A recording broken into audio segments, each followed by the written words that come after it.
All right, here we go. 3, 2, 1. Boom, and welcome to the Big Honker podcast brought to you by Blindgrass. I'm Jeff Stanfield. I'm Andy Shaver, and then we got the one and only American patriot, Mr. Seth Jahn. How are you, sir? Man, I'm great. I appreciate you guys having me on. That was a badass intro, man. I'm going to have to download that for my workout. Yeah, so you're one of the most controversial people out there right now. Who would have thought? Just little old you just stirring up all the snowflakes in the country. Little old me, man. Who would have thought? Just for saying I'm proud to stand for my flag, man. Okay, Those are crazy times we're in, brother. So I'll give just and you can correct me where I'm wrong, but I'll just kind of give a brief overview of what happened. So the organization that you were a member of was putting up, they were about to vote on whether or not it was okay to kneel for the flag, the national anthem.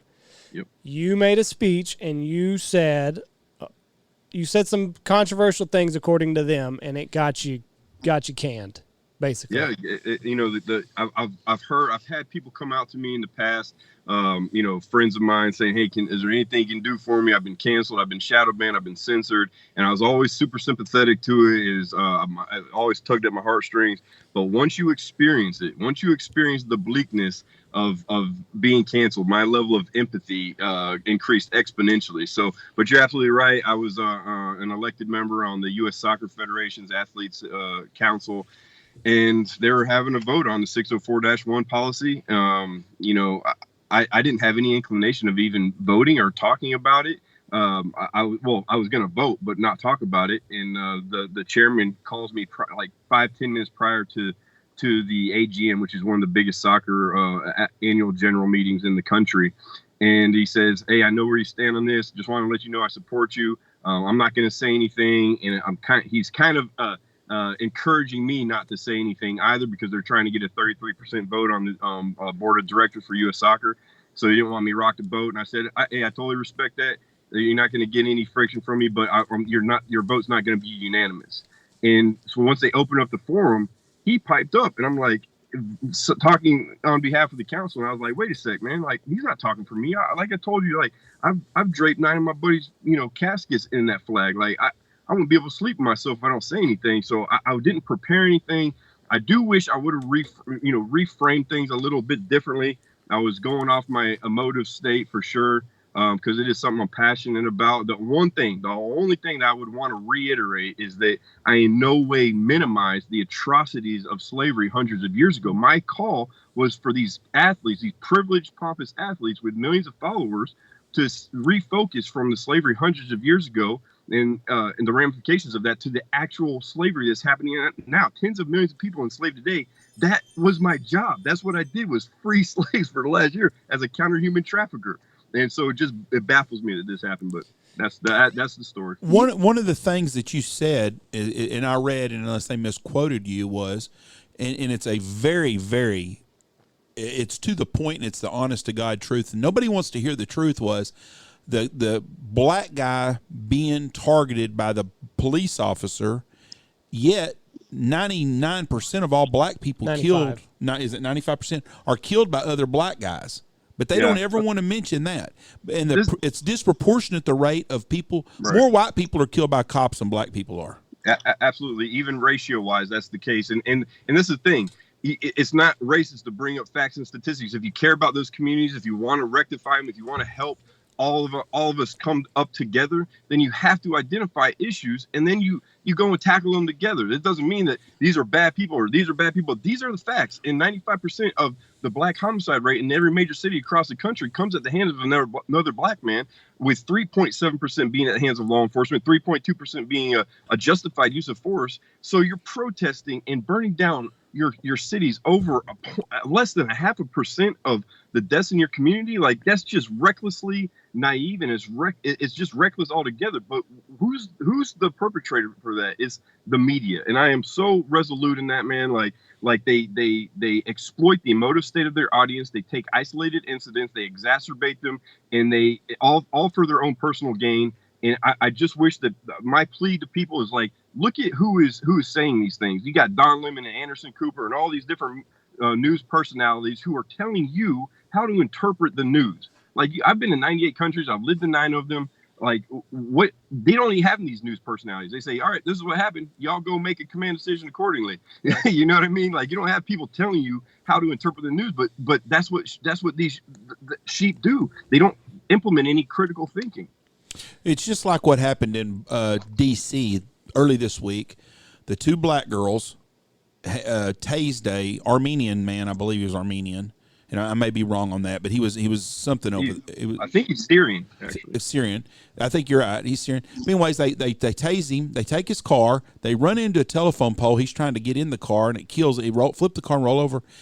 And the mayor of D.C. comes out and says that, they weren't trying to hurt nothing. They were taking a joyride. And Juan Williams said joyride on Fox News. Someone else said, I don't think they meant to harm him. Well, who the fuck takes a taser to a joyride? Nobody. They meant to do harm.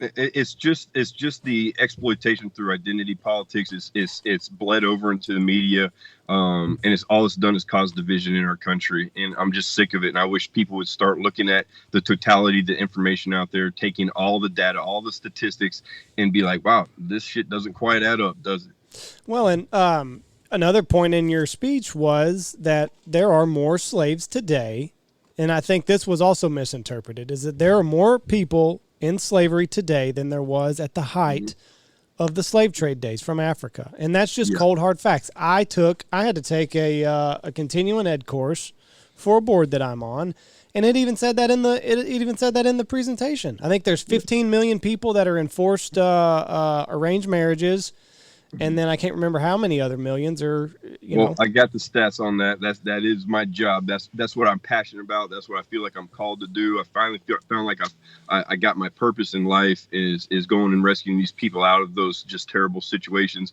But I did get a lot of heat for that. And that's why I wanted to reiterate, like, I didn't minimize the atrocities by saying, less than 10% or what, of the people who were in our country at that time were responsible for slavery. That's just a fact. And that was a very conservative number. A lot of experts will put it down around 5% and of our country. So to say that our country is founded on slavery, people who are fleeing persecution, fleeing a tyranny, it's just not historically accurate. So I thought I was adding historical relevance to my position, and again, no way minimizing those atrocities that those people endured and the ramifications that came from it accordingly.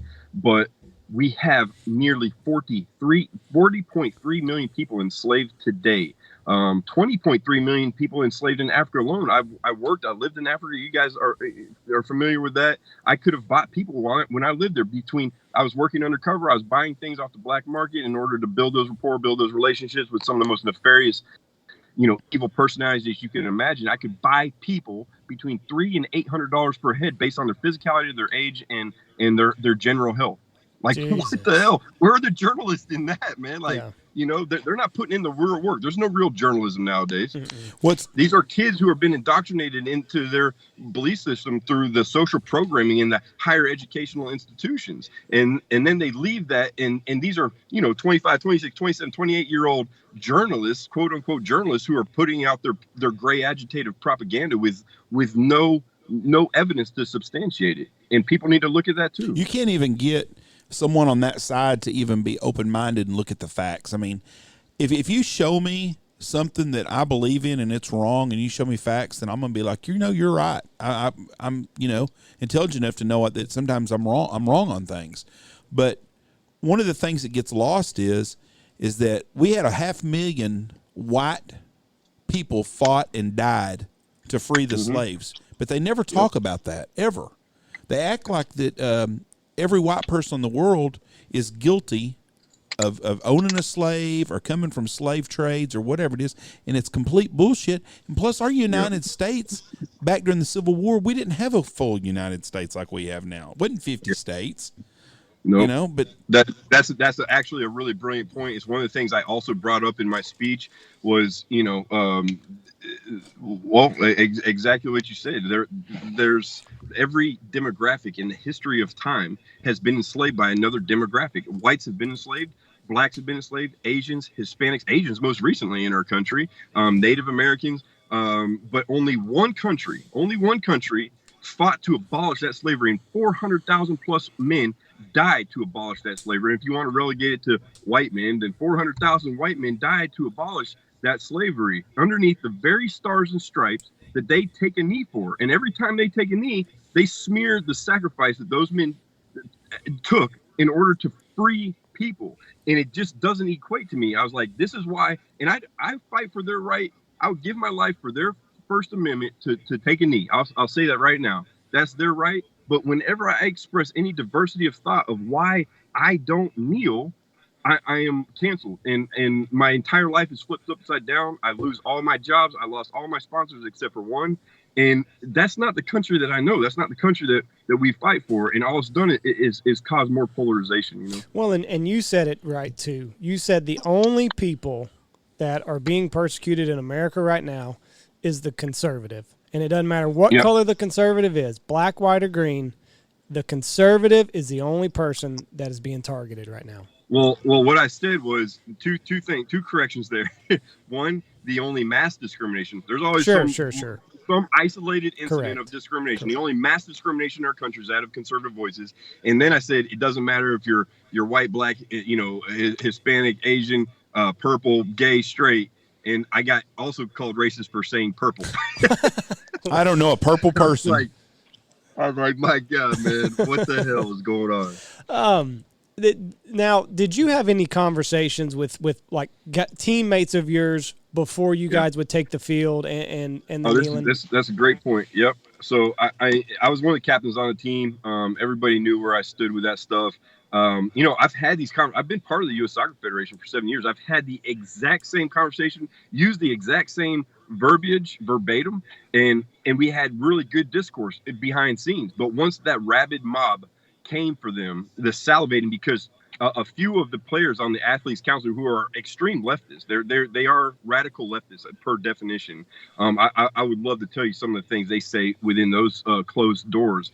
And they went and called me a racist. Well, they have millions of followers that now the leftist media are salivating at the chance to cancel somebody, and that's what happened to me. But in the locker room, we were all unanimous in our expression of the pride. And there were a couple liberal guys on the team. We had good conversation because that's how you have true progress and true health, is that you welcome different ideas and different people's life experiences. I can't expect everybody to have the same life experience that I had that formulated my positions, and I can't put that on them and what has shaped their way of thinking and their perception. But how you have growth is that you sit down and you have a healthy exchange of dialogue, and you say, wow, okay, I understand where you came from. This is where I came from. And you can still love each other and still disagree. And nowadays you can't do that in our country. No. If you disagree, then you're canceled. Yeah.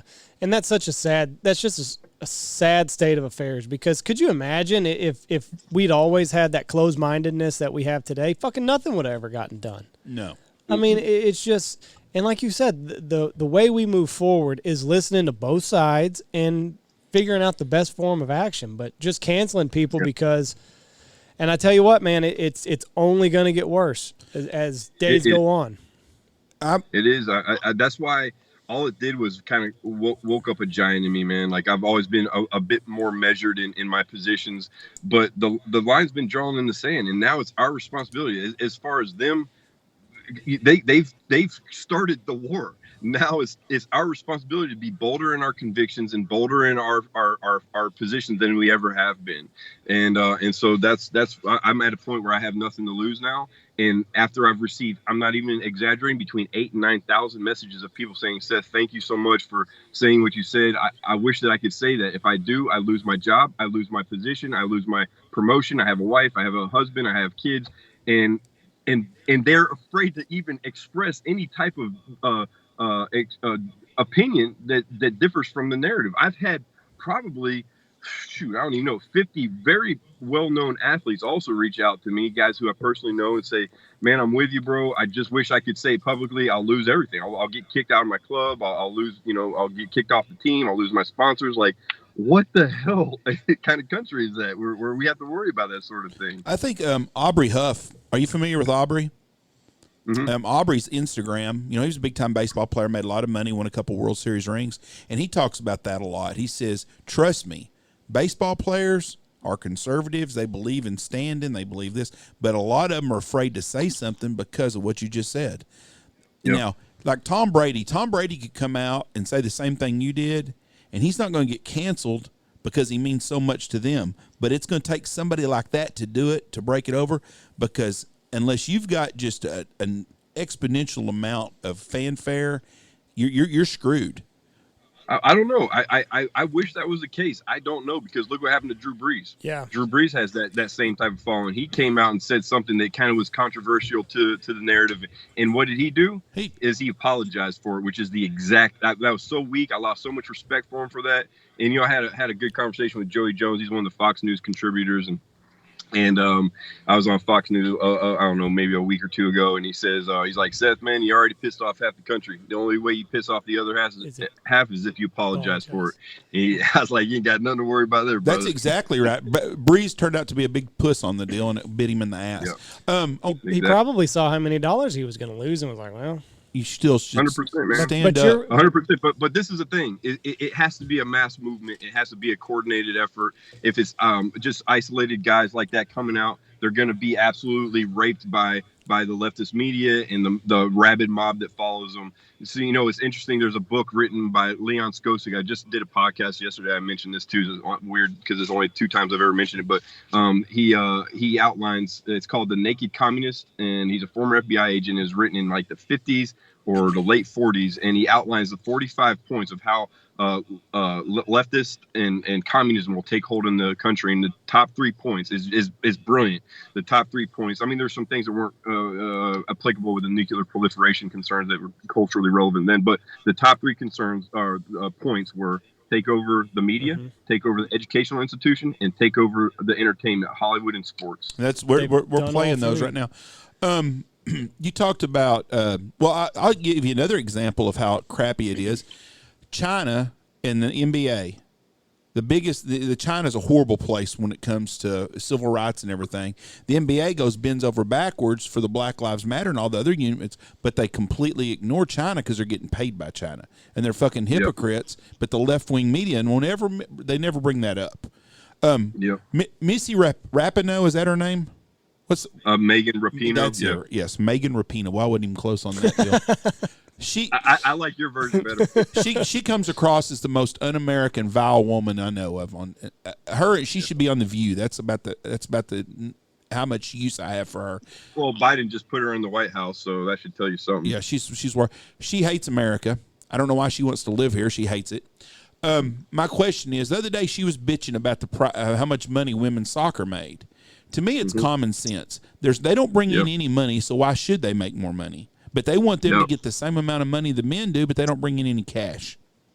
So I can speak on that as well. As I was on staff with the U.S. Women's National Team for the whole World Cup run, which was awesome to be part of a historical moment in women's sport. But it was also very illuminating as far as like just exactly what you kind of highlighted, the just terrible personalities that are rife within that team. And there's some really good ones as well. But you're 100% right. And Carlos Cadero, the former president, who is pretty much pushed out because he just stated the facts. They did a big investigation into, okay, let's see if there's actually, a disparity here between the women's pay and the men's pay, where the men are bringing in a World Cup cycle, $6.3 billion. The women are bringing in, I think it was $331 million.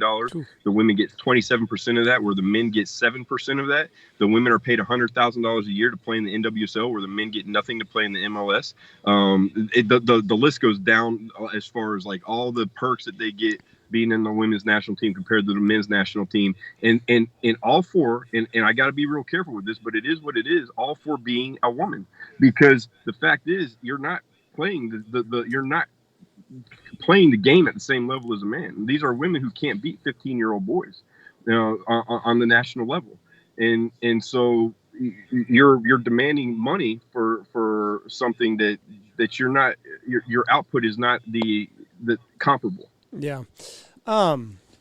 Did you have a feeling before you made this speech? Do you wish you would have written it out and maybe had a little bit of a heads up, or are you kind of happy with the way that you were able to go up there and just kind of shoot from the hip and give the facts?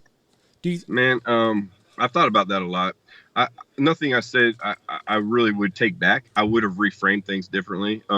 Just because of my audience, I would have made it more palatable for them. I would have made it more, I can say the exact same thing in these circles and they're like, hell yeah, man, it is what it is. But I would have made it where it was better received within it's one of the most hyper left organizations I've ever been part of.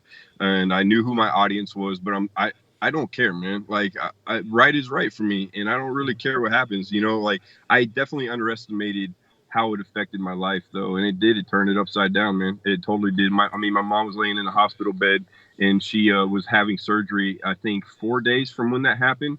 And I think we got over 100 messages from leftists praying or hoping that she dies on the operating table. Goodness. And What a bunch of assholes. But that just really kind of illuminated to me just the insanity. It's funny because I just posted this article on Twitter not too long ago. The Virginia Technical Institute of Genetics and Behavioral Genetics did a study where they were trying to show that conservatives were more prone to psychosis than liberals.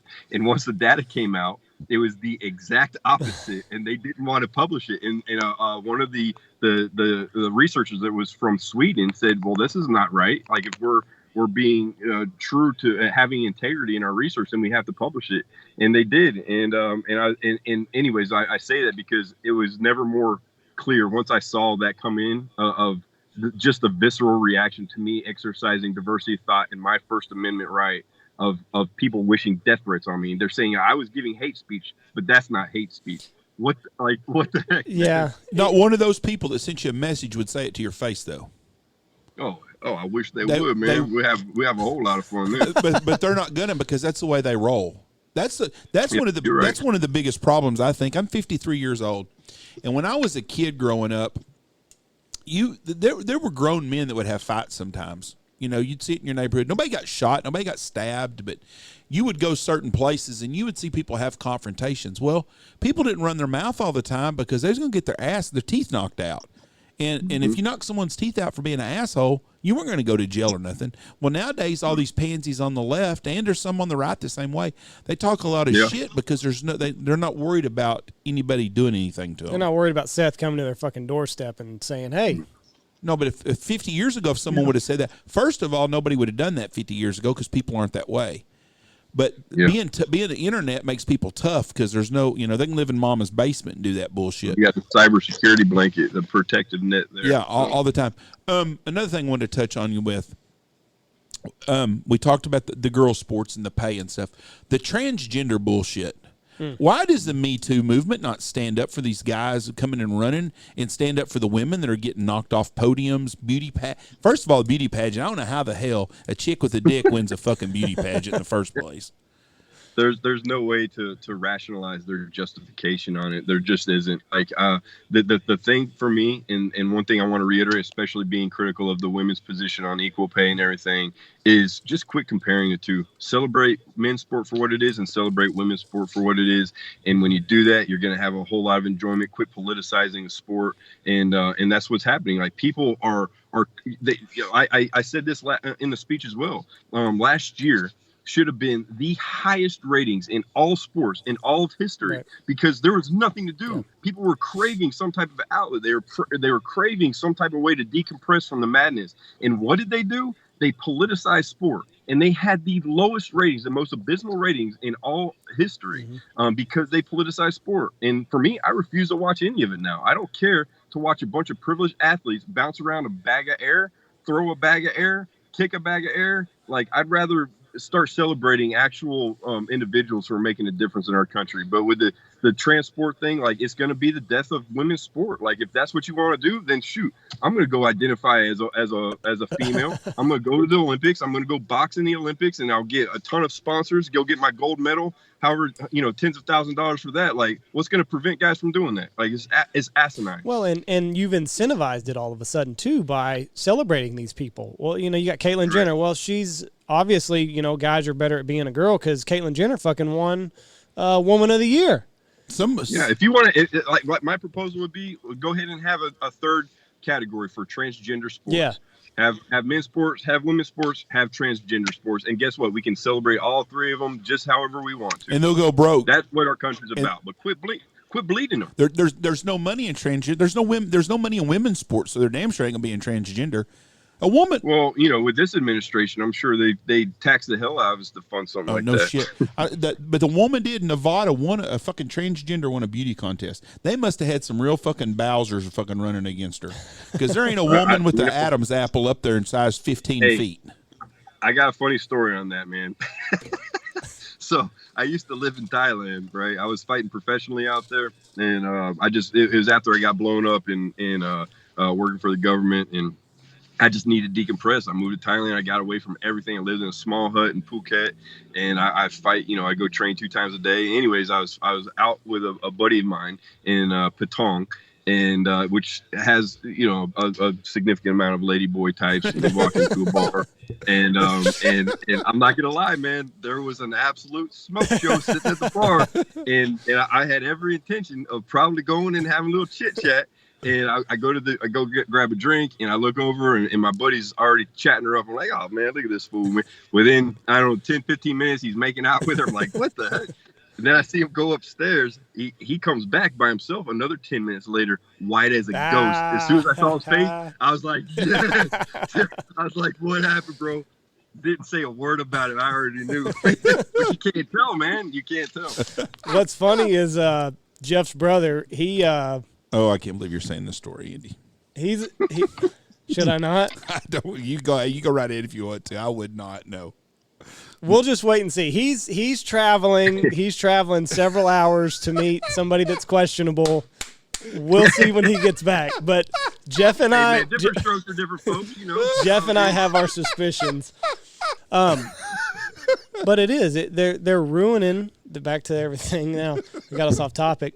They're just ruining women's sports. And, I mean, it's sad to say. A buddy of mine, he shared something on Facebook the other day. I guess the University of Montana had a relay, and they were in second to last place. They were in 6th place. The shim gets the baton and gets them all the way, catches them all the way up to, and they finish 2nd place. And he was a collegiate men's runner, but couldn't make the cut, so he decided to tell everybody he got his dick snipped off, I guess. Oh, man. I had a friend of mine in college before anybody knew a transgender at all, and I still don't know any. But anyways, he come out. We'd all went out one night, and he come over a couple of days later, and he told us a story about meeting. He worked at a gym, and this girl come up to him at a bar, and she's like, "Hey, what are you doing?" And nothing. And she goes, "Hey, I know you. You work at Gold's Gym or whatever." And he's like, "Yeah, yeah." And he thought, man, I had never seen her before. Boy, nice big set of rack on her. He went home with her. So he tells us the next day, he said, I think I slept with a dude last night. And we're like, what? He goes, yeah. He goes, something just didn't feel right and stuff. And he said, she told me her name. I didn't know her name. And then later on, she told him, she goes, well, yeah, I used to be Ralph. I used to come to deal.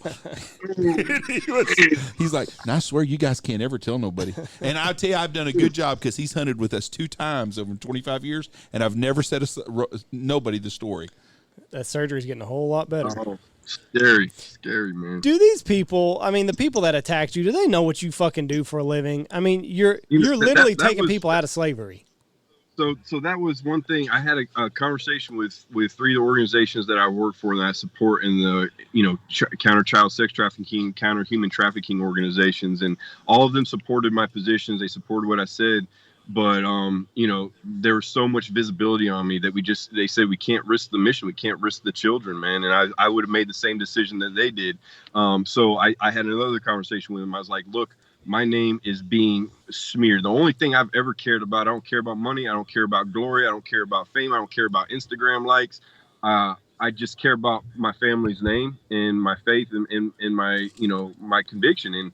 And those are things I'm not going to wave on. And when my name was being absolutely smeared, because the leftist media, never once did anybody reach out for a clarifying statement. US Soccer Federation went down, dissected my speech word for word, and said, well, we didn't find anything racist. We don't necessarily agree with everything, but there's nothing racist here. Yet they still released a statement to appease the mob that were coming after them. And so, anyways, I digress.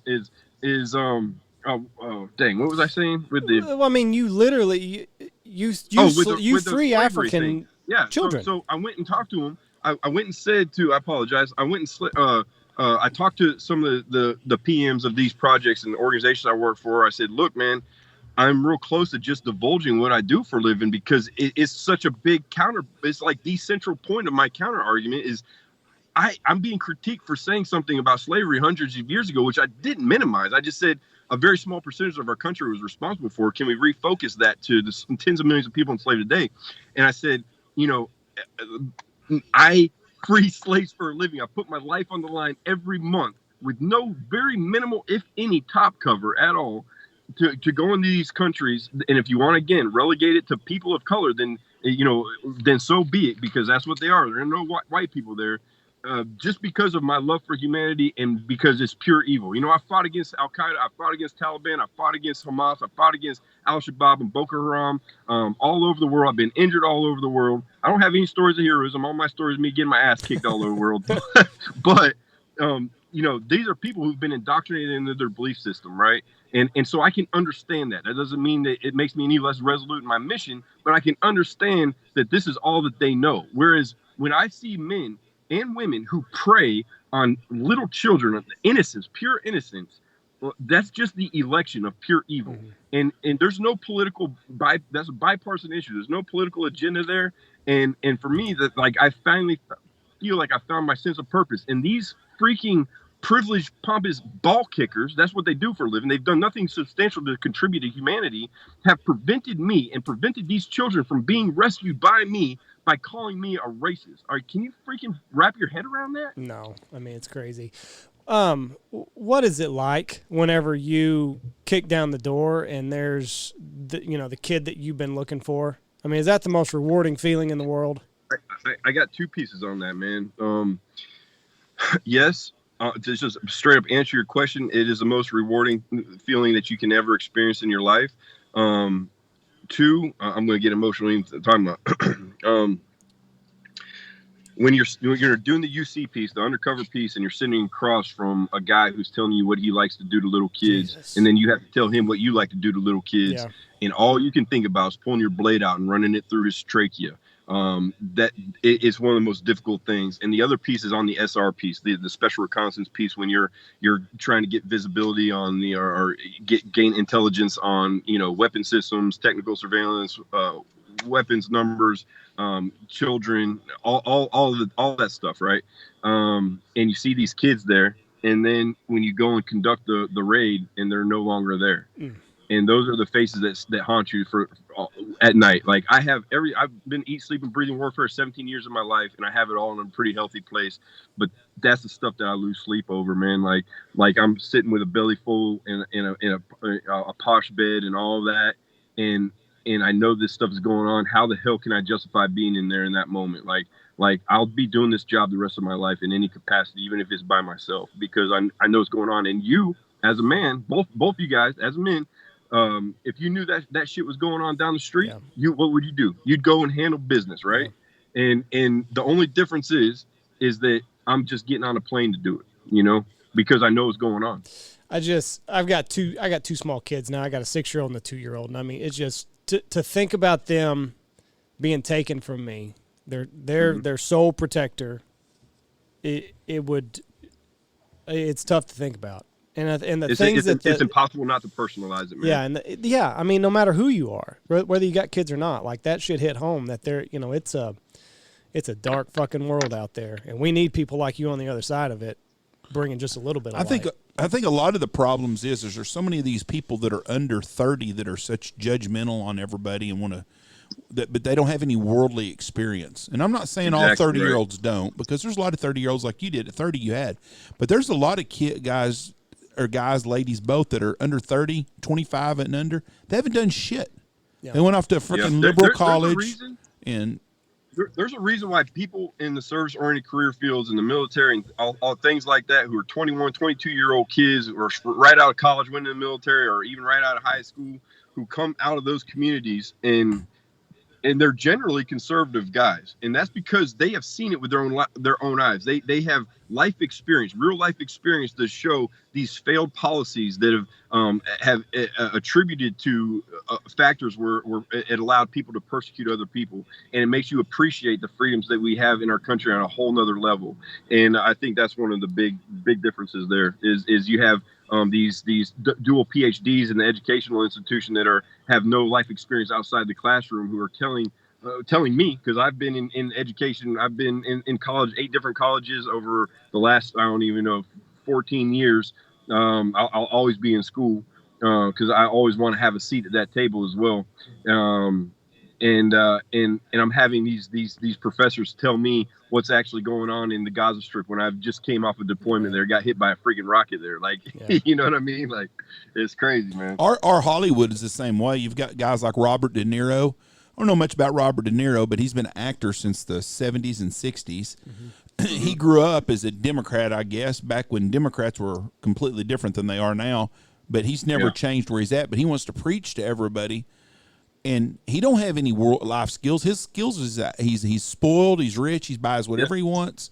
But he not just that. He pretends to be guys from my community. Yes. He pretends to be a soldier or a cop or a firefighter or an athlete or whatever. Like he pretends to be something that he's not. He doesn't have any relevant life experience, and that's why I implore kids, especially, because that's who they're targeting. That's who their target demographic is. That's why they want to lower the voter age. That's why they want people without any life experience. And I implore those kids to look at the source of these people who are telling you to vote in policy, who to vote for, like where your belief system should lie. These are people who are pretenders. They're entertainers. They're court. And back in the day, they would be called court jesters. They're clowns. That's right. And you know, they're good for entertainment. But it's taken my enjoyment from even watching movies, from even watching sports, like, because I know the personalities behind them. And these are people who don't have any relevant life experience to speak on these things. I implore kids to start deferring. If you really want to know who to vote for, if you really want to know what policies to go for, then start deferring to actual subject matter experts. If you need your car fixed, you're not going to go to a florist, right? You're going to go to a subject matter expert. It's the same thing. I saw a video the other day, and it was of Sammy Sosa holding the American flag when him and Mark McGuire were on their home run deal. And Sammy Sosa, I think, is from the Dominican Republic. And there's running around the base, he's holding an American flag. And that wasn't that long ago. That was 20 years ago. But how far we have fallen as a country in the last 20 years. Because today, if you did that with an American flag, you're going to offend somebody. And I don't understand it. If you don't like this place, get the fuck out of it. But he carried a flag around, and it was patriotic, and everyone was proud. Nobody, you know, I'm sure there's people that had problems with it. There's been people burning flags since the 1800s probably. But the average American, 95% of them felt the same way, and we didn't try to appease the 5%. I want to lie. Well, the difference is now is you go and burn that flag again. That's your individual right to do that. If you did that, you know, years and years ago, then you're going to get your ass kicked. You do it nowadays, you get celebrated. Not if I was around. I would get in trouble for trying to whip that guy's ass. Likewise, I would not. I couldn't stand that. I want to lighten it up a little bit. You wrestled a tiger. Tell me about wrestling a tiger. Oh man, that's when I was living in Thailand. I really fell in love with I mean, I've always had a love for animals, but with the big exotic animals, I was volunteering. I was donating my fight proceeds to an elephant sanctuary and a tiger rescue, and so I, you know, after a few months, you're allowed to build. You know, they introduce you to the adolescent tigers and the, you know, the cubs, and then the full, you know, adult tigers, and it really is what opened my eyes to the poaching trade. First of all, to answer your question, people, it was never more clear to me of why these are apex predators. Like, they're just pure freaking muscle. Even their tail, like one of them hit me with a tail. I felt like I got hit by a freaking Louisville slugger, man. Like, incredible animals. They're more like dogs than they are cats, actually. Like their bellies rub, they act more like dogs and things like that. But it opened my eyes to the poaching realm and how terrorists, 40% of Al Shabaab and Boko Haram's operational funding comes via poaching in Africa, and that's why I ended up transitioning to Africa. I moved to Africa, lived there for 2.5 years with the Vinda tribe, and served as a team leader in a number of anti-poaching units there. So, did you wrestle a tiger? I wouldn't say I wrestled them, because if we were really wrestling, it would not have turned out very well for me. But I mean, I would play with them and sleep next to them and just, hang out. I'd spend all day. I'd spend as long as I could with them, because it's just, I mean, how many times in your life do you get to just hang out, kick it with tigers, So. Could you see in their eye, like, if they wanted to, like, just don't fucking cross this line, bud? Yep. You definitely pick up on the behavioral systems analysis.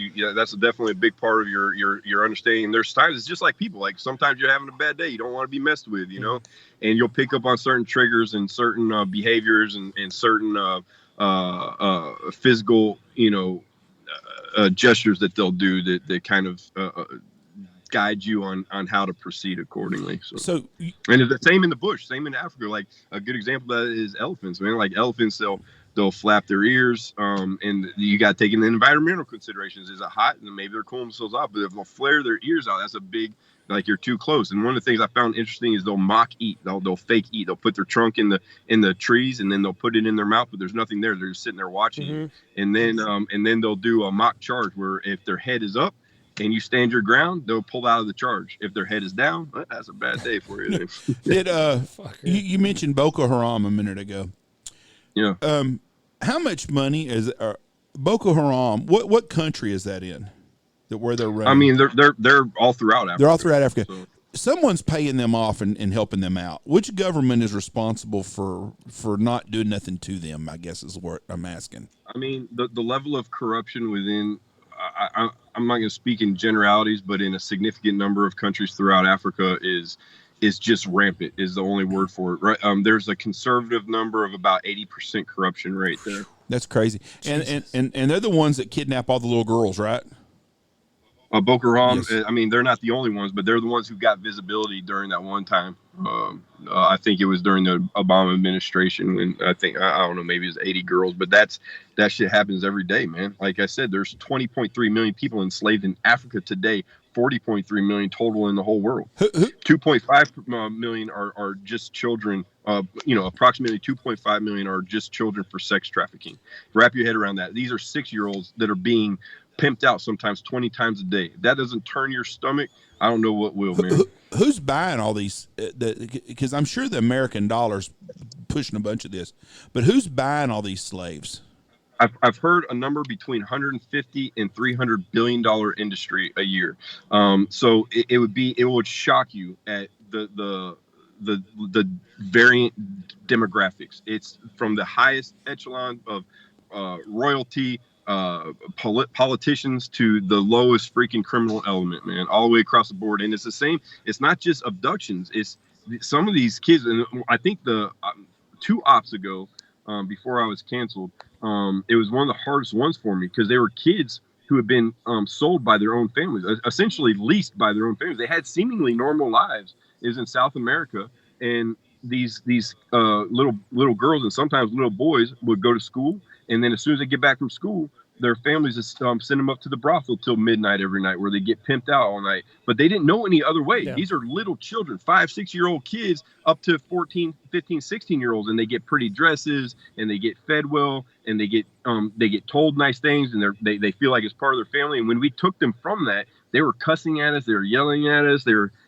because they were so, they thought we were taking them from their family. But that's how twisted their minds have become. And I can only think about the level of rehabilitation that it's going to take for those little precious babies to see the evil that they are subjected to, But that was a very difficult one, because most of them are beyond appreciative, of course, man. But a lot of times that's the case as well. And this is a guy that they want to cancel, someone that's stopping this shit. Yeah. This is how fucked up our country is, and our fucking media. And our media is the driving force in all this shit. I agree implicitly. I could not agree more with that, man. I've been talking about this on this podcast, a lot of podcasts. Me and Andy do 3 podcasts a week, and I talk about this all the time. We have got we're going to have a mass assassination come in our country one day. And the regular people are going to stand up, and if they would take out the news media people, and I'm not talking about the guy who's talking on the news, I'm talking about the higher-ups that are running that shit, they would fix this country a lot. They're absolute vultures, man. They look for any type of incident to exploit for their own personal gain, their own personal profit, and to cause further division. Because and keep in mind, this is just another insider piece. I used to date a CNN anchor. She was a senior producer at CNN International, and I had inside scoop at the totality of the information that they have and the data that the mass data that they have, and the sliver that they would elect to publish in order to take out of context, in order to exploit the emotive state of their audience, ended up breaking us up. And so I just was disgusted by that. Well, look what happened with the presidential election. The most popular president we've ever had in our country, and they done everything they could to sway it, and they still had to cheat to win, but they did everything they could to make him look like a bad guy. Where if they would have been honest, and he would have had 95% approval rating, because he done everything for every person in this country tried to. And speaking on human trafficking, you can look at one of the organizations I support is OUR, Operation Underground Railroad. I'm a team leader with them, or I was before this madness.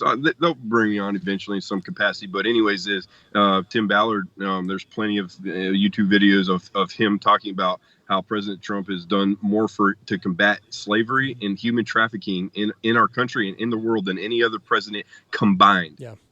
Yeah, and then Biden, he just reversed almost every policy that Trump had. Operation Talon. Yeah, Operation Talon. He took that out. He's opened the borders to human trafficking. They're coming in droves. They've actually been so bold to thank Biden for that. Yeah, and I don't understand how it just it's maddening how they're for all these people coming over, but they don't look at how these kids are being brought over. They're being brought over by a coyote that's, we've talked to people that are on the border. Like, some of these kids come and they're not in good shape. They've been raped the whole way up from Central America all the way through Mexico. A lot of them are stolen, or they're taken and used and told to be act as if they're their kids or whatever the case is. Right. Yeah. I'll take it even a step further. When I was operating it with the government as a counterintelligence special agent, that's what I did after the military. I served with Army for 11 years, 7 years within the Special Forces Regiment. I went from there into the intelligence community, and I spoke the language. I would look the part, sitting there listening to imams spew again more gray agitated propaganda on how they would target the United States. And what he said verbatim is that they would only come through underneath a Democratic administration because they'd open the gates for their mission. What is it like the first time you go to your undercover? Like, are you fucking ball of nerves? Are you cool as ice? How did you handle it? The first time I was deployed, I've been deployed obviously multiple times all over the world. I've been undercover in South America, in Central America, in Africa, in Middle East, and in Europe, and the first time in Afghanistan when I was a kid, because I left pro sport to go serve my country. I just didn't want to play a game to define my life. That's what propelled me into the military. When I was in the first situation, like a life and death situation, I had a moment of hesitation. Like, you can be Billy Badass in training, you can be Johnny Quick out on the range, but I always said I'll know everything I need to know about the mettle of a man as soon as that first round's cracked off. Not us cracking the round off. The first round is cracked off at us. I'll know every single thing I need to know about that man. And I did have a moment of hesitation where I had fear come over me. I've never, been in a situation where I'm being, in war. And I remember looking at the guy on the left and the guy on the right. And I remember feeling like whatever happens to me, if I go out, it doesn't matter. But if I live, whatever decision I make in this moment is going to stay with me for the rest of my life. And so it was an easy decision when you broke it down like that. And so ever since then, when your motive in your heart and your passion is pure as far as the mission goes, it keeps you very much laser focused on what you need to do in order to accomplish that objective, Yeah. I just couldn't imagine, being undercover and looking across from a guy and knowing like he's pure fucking evil. and that's all he Yeah. is. He's evil down to his fucking core. And I just couldn't imagine having to look at this guy in the eyes, just right across the table. In the back of my mind, what I'm saying to myself is, I'll see you real soon. Yeah. I'll see you real soon. Real quick before I want to talk a little bit about 2A, the Second Amendment, because I think that it's it's under attack more now than it has ever been in our precious union. I mean, what do you see coming down the pipe? They've already So the First Amendment is one of our most precious rights, and the Second Amendment is what ensures that we keep that right. After living all over the world and operating all over the world, when you see some of the highest gun violence, or with the most strict gun laws, all you're doing is is preventing law-abiding citizens from being able to protect themselves. Criminals don't adhere to laws, and the gun culture is always going to be part of American culture. I think it was Ben Shapiro who was talking about the policy, and I am afraid what will happen. I'm not going to lie, because they have a very clear agenda. But all it's going to take is that policy can be reversed in the next administration. You know what I mean? My concern is how they won this election, and I'm not a conspiracy theorist. I go by what I see in the data that's out there. Is that there's not going to be a fair election anymore. We've talked about that a lot on here, and I mean they've cheated once and got away with it, and it worked. Why the fuck wouldn't they? You're gonna tell me that Joe Biden had 8 million more votes than seemingly one of the most popular presidents in the world in Obama, yet won half as many counties? Yeah. Get the hell out of here, man! It just does not add up. That's voter fraud, and everybody knows it. They can push the narrative all they want, but I have run into some people that'll say, well, there's no evidence of that. Well, it's because all you do is watch ABC, NBC, and CBS. And you're absolutely right. And you know what I tell people that too, when our country looks so polarized, it feels more racist than ever. Other countries look at us like there's more issues in other countries. We don't highlight what's going on in Guatemala or in Zimbabwe, in the actual atrocity. Nobody gives a damn. Everybody has a spotlight here in America, and so. For me, I just wish people would just exercise a little more critical thought when it came to that stuff. Well, Australia's news agencies are ripping the shit out of Biden every day now.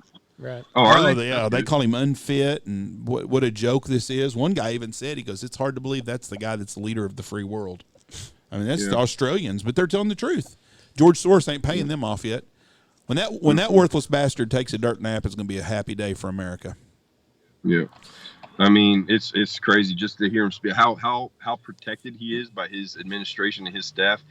He won't even answer questions as the POTUS of president of the United States of this country, and they prevent him from answering questions to as a reflection of how incompetent he is. He almost fell again today. Oh, really? I didn't see that. Yeah, he had a misstep going up the deal. Was it windy again? I don't know if it's windy. One of the funny things, I think I saw a meme on Instagram talking about, like, they had a clip of Biden bragging about how, just look at him, and me, look at me, I'm running up the ramp, so I'm doing this, and then the very next image of him like slipping, falling 3 times. I was like, goodness gracious. He did bust his ass. There ain't no doubt about it. He was rubbing that old shin, and that hurt like a motherfucker. Yeah, it did, all 3 times. As we say in the South, bless his heart. God bless his heart. Well, Seth, we've taken up a lot of your time. I know that you're a busy man. You got better things to be doing right now. We wish you the best. I hope that all this calms down, and I hope that you can continue on in your fight, because, I mean, you're doing amazing things, and how they have not looked at that and looked at the merit of your heart and seen your body of work before they just, tried to viciously attack you is beyond me. But we do wish you all the best. And if it's any consolation, I've read through your speech and you gave the facts, and it might not be palatable, but it was the facts. You keep up the good fight, and if you ever get to West Texas, you come see us. We'd like to have you sit down with us. Man, I can't wait. I'm eternally grateful for guys like you who are also bold in your positions, aren't afraid of all the backlash and rhetoric that you'll receive, and giving guys like myself a voice. When all this madness happened, the leftist media, not one of them reached out for a clarifying statement, not one of them reached out for an interview. They just published all of their Seth Jahn is a racist, and it wasn't until the conservative outlets started trickling down, and not one of them published anything until they actually interviewed me, which I thought was really interesting compared to the two sides.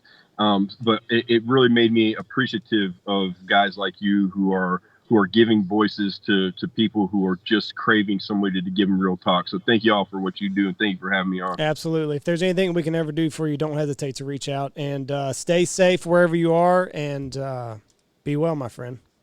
Thank you, brothers. All right, Thank you. man. God See bless you, you, bud. Bye. See you guys. God bless. Seth Jahn. Very interesting.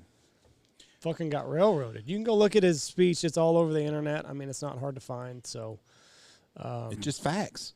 Same thing that you'd read in a history book 30 years ago. You know, and that's another thing. That's another bone that I've got to pick, that I meant to talk to him. You know, the education system, I can't get this up. It's appalling how much kids don't know going into college. Aren't you on school board? Yeah, but I mean, I understand you're what you're talking saying. about a state curriculum. It's a curriculum, and that's the problem. But I mean, I listen to Jordan Peterson a lot, and he's highlighted the tragedy in Russia. I had no idea that there was the Russian Gulag. I didn't know anything about that until I read the Gulag Archipelago. And more people died from it than they did in the fucking Holocaust. But the reason that you're not going to hear about in Russia was because it was socialism that they were trying to propagate.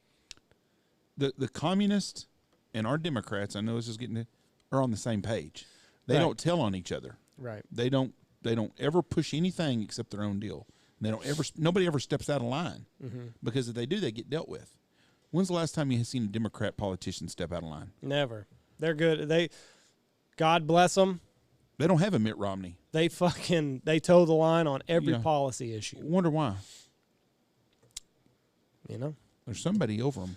somebody's over them. That's right. But I mean, it's just, let's teach the kids a little bit about the ramifications of socialism. Let's teach the kids, because one of the things in Russia, it was they went after a certain class of people.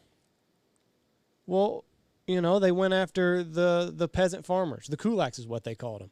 These were people, I dropped that fucking band, that were granted a chunk of land from the Civil War, and then they made it prosperous, and then there were these other people who were not prosperous, and then the government came in and said, you know, that property that they got over there, that's really theft. You should go take it from them. So this is what happens whenever you marginalize a group and play this victim and victimizer narrative. You end up with fucking the atrocity that happened in Russia. But nobody talks about that, ever. No. I didn't fucking know anything about the Gulag Archipelago. I had to find out about it at 30 years old. And now, 33, I finally got around to reading the fucking book. It takes 3 years to read that big, thick bastard. That's only 500 pages, or I got the abridged version. But this is a guy, he got locked up, and that's the thing. You would just get locked up. You were just in the Gulag. You didn't have to have a reason. The guy wrote, Alexander Solzhenitsyn, he wrote a letter to what they considered an enemy of the state, and then he was a 58. He was a political prisoner. And, I mean, then there's other people in there that were just associates, or they knew of somebody that did something wrong or didn't do something wrong. And there was mass roundups. Kind of like what they're trying to push us towards almost. But that's what it is. When you play this victimizer narrative for long enough, the Gulag is what you end up with.